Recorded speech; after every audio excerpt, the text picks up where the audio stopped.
It's another great night out here for high school football. Players and fans have been lucky dodging the rain so far this year, and the end of the season is in sight. Yeah, we're actually past the halfway point. It's gone by that fast. It has. KIRO 7 Sports Director Chris Swanson is here right now with some of the big games around the area. Maybe a little bit mud out there, Chris. I'm going to have to warn the guys that go out and shoot these games because, you know, I wasn't watching Morgan's forecast till like 2 seconds ago, right?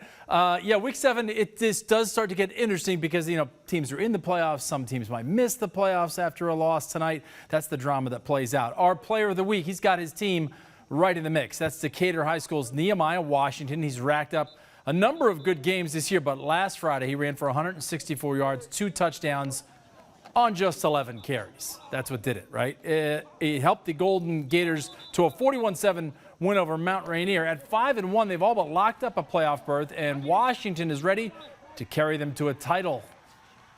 These last couple years, I've been trying to progress my game. My freshman year, I was just a straight ahead back. So going into my sophomore and junior year, I've just been trying to progress and evolve my game. I wouldn't be able to do what I do without those guys up front. So I give all my credit to them. I know all the work they put in through the offseason, and it's paying off for them. So it was something that in our best version of what we thought he could be, relentless with his work ethic. He carried kind of this lineman mentality into what he does as a running back. So if you watch tape and people that do watch tape, they'll see he's like just physically punishing to tacklers. He's got to be, if not the hardest, one of the hardest things to tackle in our league and probably in our area. I feel like those first 2 years, we were just really young teams.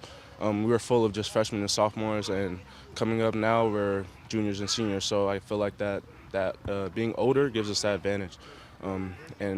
Having those years to bond together and create that chemistry has definitely helped us too. They were 1-9 2 years ago, 3-6 last year, and so they've just kind of grown into this.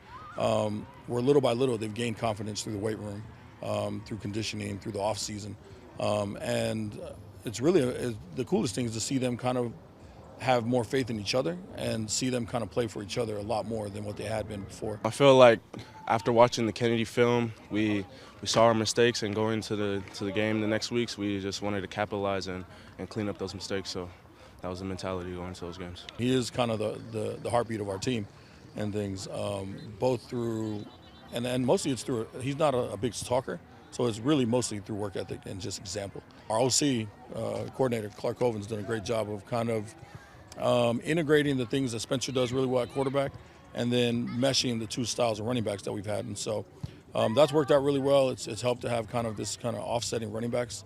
Now Nehemiah has to take that, kind of carry the load more, and the thing that we found out, and we've always kind of known, is that he's definitely built for that. Deep in the playoffs.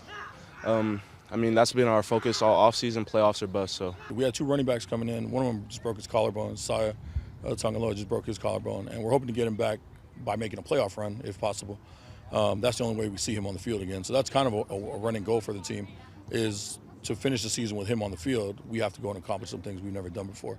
All right, that 5-1 start, the best for Decatur in the last 25 years. They'll face Kentwood tomorrow afternoon. A win will officially get them into the district playoffs. Some of the games we're keeping an eye on tonight. O'Day, it can take control of the Metro League if they get a win over Ballard. Eastlake can do the same thing in Kingco if they beat Mount Si.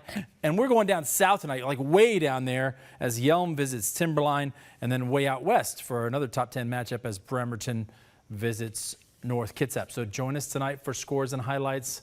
I'll make sure they get the rain gear out there. I'm not going anywhere because I got to be here at 6:20 for Huskies, Okay. Seahawks, and Kraken.